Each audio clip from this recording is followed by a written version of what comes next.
Hello, our people. We're here for the new moon in Taurus reading. That is right. But this is your universal agenda segment.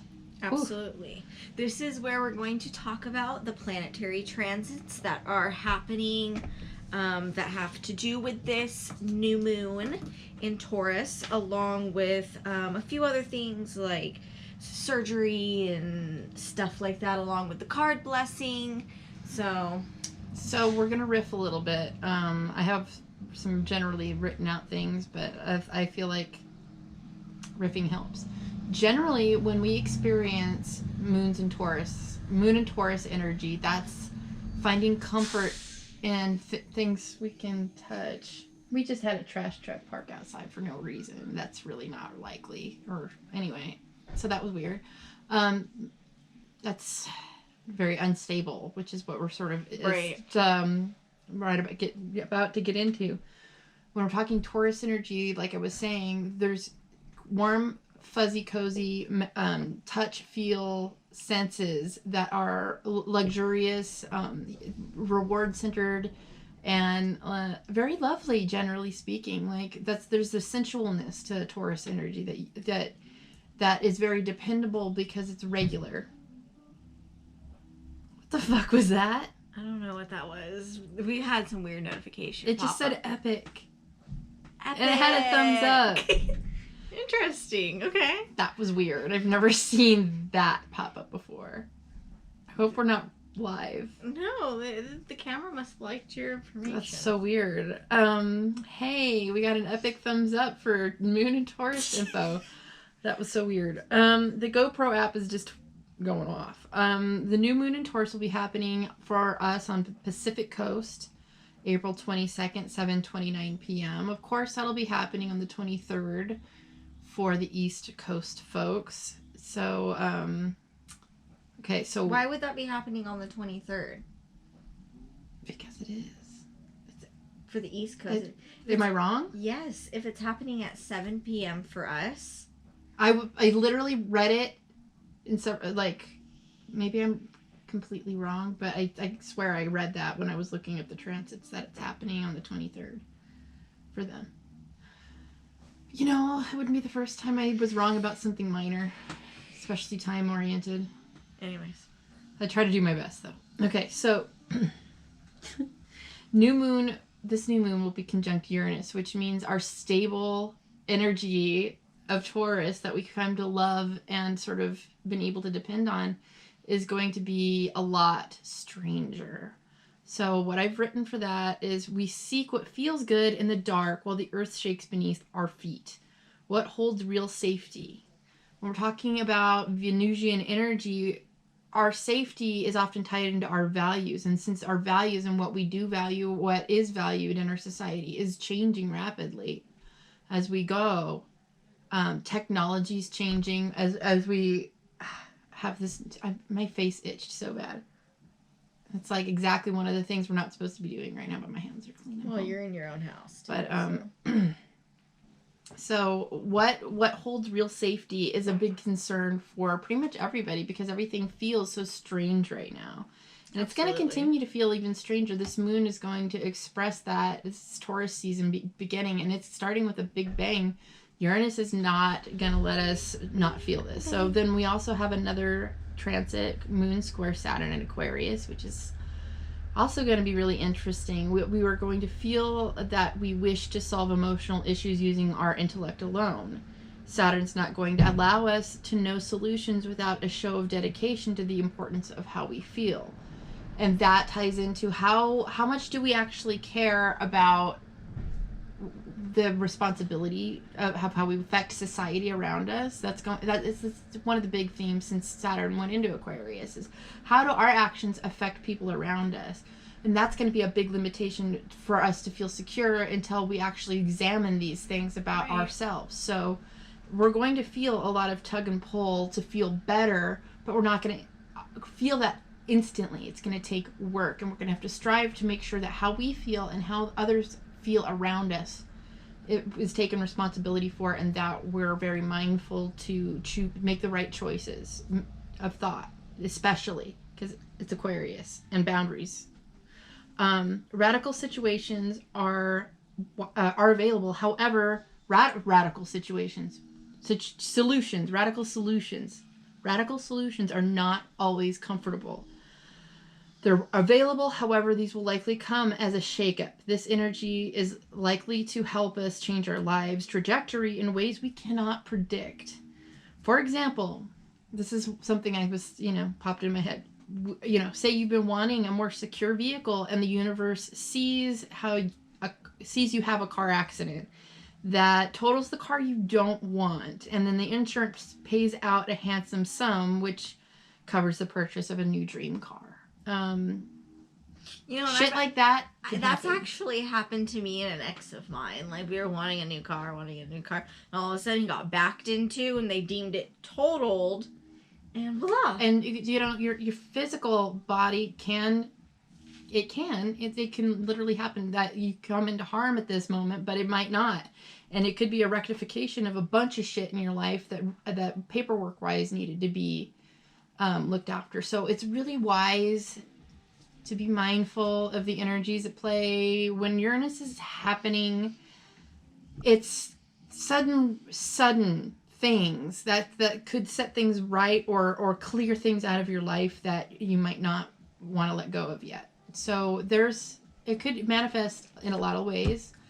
It helps to know where Taurus is in your chart. It helps to know where Aquarius is in your chart right now. Absolutely. So hopefully you do. And if you don't, let us know. We'll either direct you how or look it up for you, because I also do transit readings for you. That is right. So the organs that will be influenced by this new moon in Taurus is going to be the neck, larynx, throat, vocal cords, thyroid gland, tonsils, and Adam's apples. So these tend to be areas that might flare up during that time, where you'll notice just need a little extra care. Surgery is not recommended during this new moon. And when it comes to the degree that this Taurus new moon is at, it's going to be at 3 degrees. And 3 degrees is written as a sleepwalker. And this is what it says to describe the degree. Everything begins with an inward cast, and then if you wish to get anywhere, you must go there on the inside and meet yourself there. When you arrive, you feel a desire to memorize the territory of all the inner ways, to remember them, to recognize them, and to be able to follow them when it counts. You feel like you've been taught in the dream state, shown everything in dreamless sleep and through dreams. You subtly and persuasively, closely accompanied by protective guiding spirit, held within the soul's alembic. Is that how you say that? Yeah, alembic. It's an alchemy term. Entrusted to the angels, living in the threshold, sensitivity, anxious, and at peace. Always searching for something more, remembering in your soul the lost earth ways, and giving over to spirits. You belong to the infinite and wander through the finite worlds. Finite. Same thing. Finite. You are like a stranger, knowing something else is at stake here. Something else is going on here. Something else is completely involved. That's spooky. It's very spooky. It's very strange time, and dreams are very important, and they're everybody, like a lot of the psychic friends we have, some of them aren't very dream oriented and are suddenly having dreams. Others are experiencing a lot of clients that need more discussions about dreams and help interpreting them intuitively. So absolutely, there's daydreams. Because daydreams are extremely important for manifesting.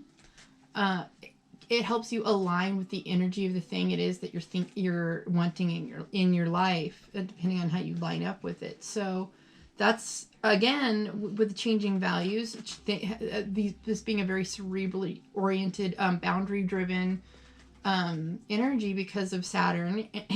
This is like an emotional seeking to find those daydream vibes, things that we want to draw in, Taurus manifesting, but it's gonna probably come in an unpredictable way again. So we're feeling like we're in a dream state, having to operate and manifest at the same time. Absolutely. And it's very odd. Absolutely.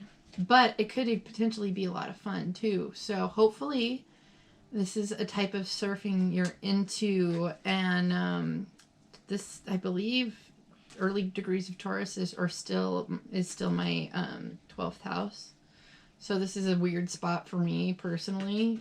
This is her 8th, so we're gonna be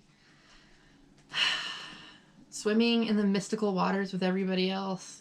That's right. Putting it frankly. So let's hope we have fun and manifest wisely and expect radical miracles of some type. Predictability is not exactly going to be easy, but Megan and I are going to give it a shot in these readings. So stay tuned and stick on through that. To start the card blessing, we ask that you participate with your energy, and like I usually always say, but in case you're new, I like to ask that you bring in your deities of choice.